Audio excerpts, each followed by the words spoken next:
If you clicked on this video, you've probably got points sitting on a travel credit card somewhere. Maybe you've got Amex points, maybe you've got Avios points, and that's great, but not enough people talk about the fact that where you send those points matters just as much as how many points you've got. If you pick the wrong airline to put your points into, you'll find zero availability or get buried in fees, or maybe you'll even end up with miles that you can never actually use. But if you pick the right one, you're drinking champagne in a lie flat bed for almost nothing. So here's 9 airline loyalty programs that are actually worth your points, ranked. Let's start with the painful one. Singapore Airlines is one of the most celebrated carriers on the planet. Suites, their first-class product, is widely considered the single best flying experience in commercial aviation. A private cabin, a double bed, we've talked about it all before. It's genuinely extraordinary. So why is it lost? For me, there's 4 reasons, all of them stacked on top of each other. 1, the transfer rates from travel cards into Kris flyers are worse than every other airline on this list.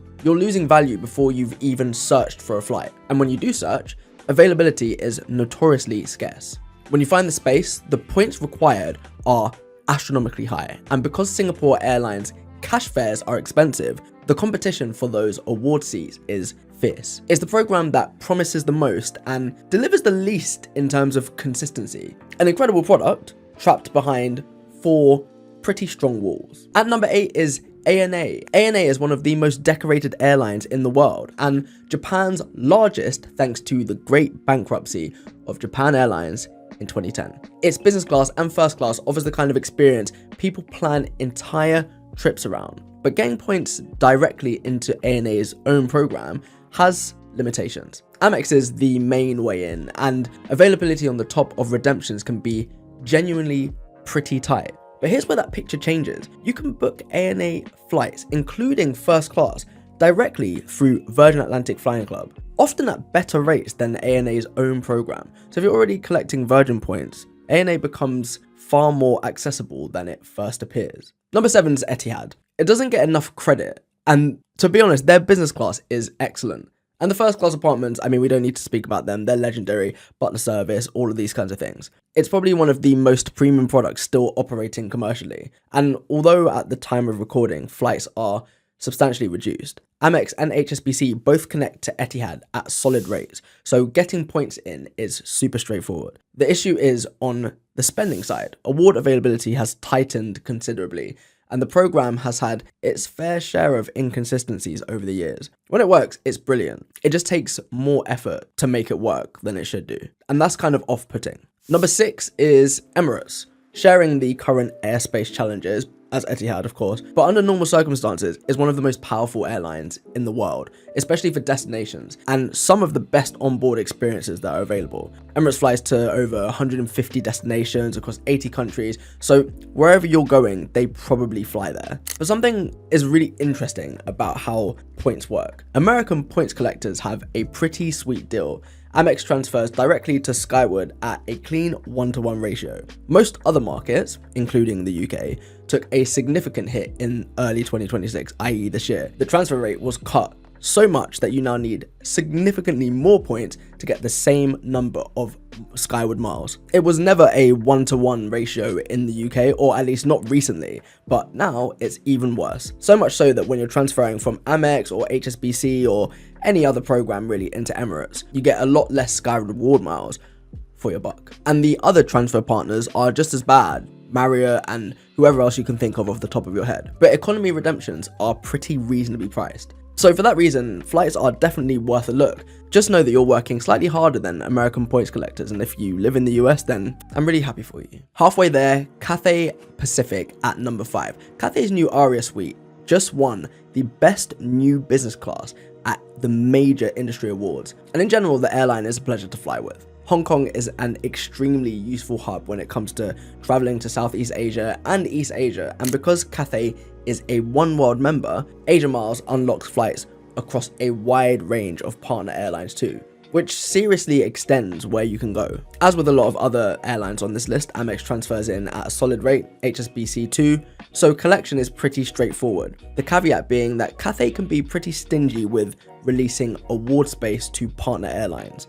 Your best chance of actually booking is through Asia Miles directly, and the sweet spots into Asia are genuinely excellent when you find them. This is one of the most underrated programs on the list. and I'm sure growing in popularity given the access to the East right now. In at number 4 is Air France/KLM, which is Flying Blue as a group. Flying Blue is the program that rewards people who pay attention, really pay attention to.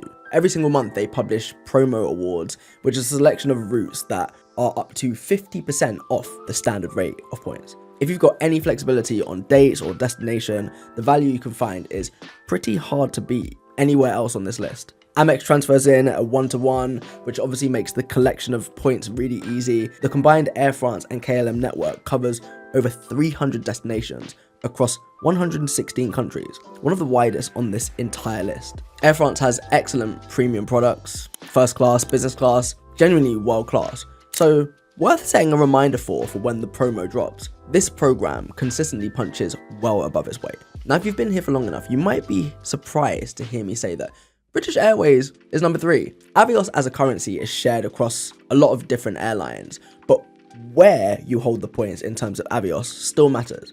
BA Avios sits at 3 for straightforwardness. The reason being it's one of the easiest points currencies, it's definitely in the UK, to collect. And most of the time you can spend it across more airlines than almost anyone else on this list. That's when the transfers are working.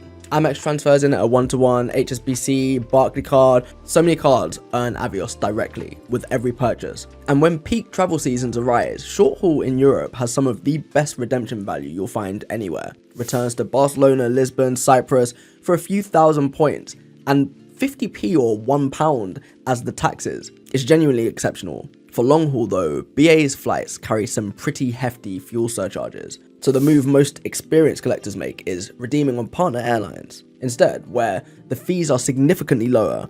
And as you'll see in a moment, one of the partners is phenomenal. It's no surprise, at number 2, Qatar. Qatar is arguably the best airline in the world right now, and assuming some sense of normality returns to the region soon, they will continue to be. Over 160 destinations across 6 continents, and the redemption rates are some of the best on this entire list. Here's what makes it number 2. Qatar is part of the Avios family, which means all the points you're already collecting through Amex, HSBC, Barclaycard, British Airways, the Avios store, they transfer straight across. No separate program needed to build from scratch. And if you watched my last video, you'll know I booked a Q-Suite flight for 50,000 Avios and £112 in fees. I can't even fly economy to the west coast of the US with British Airways for that amount of points and that amount of cash. This is exactly what redemptions are supposed to look like. Availability is strong, the product is world class,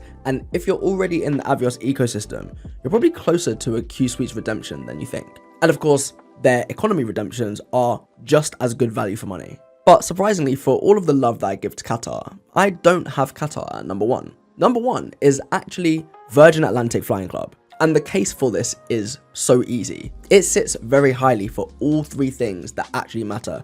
How easy it is to collect, how easy it is to transfer the points in, and how far your points actually go when you try to spend them. Collection is as straightforward as it gets. Amex, 1-to-1 transfer.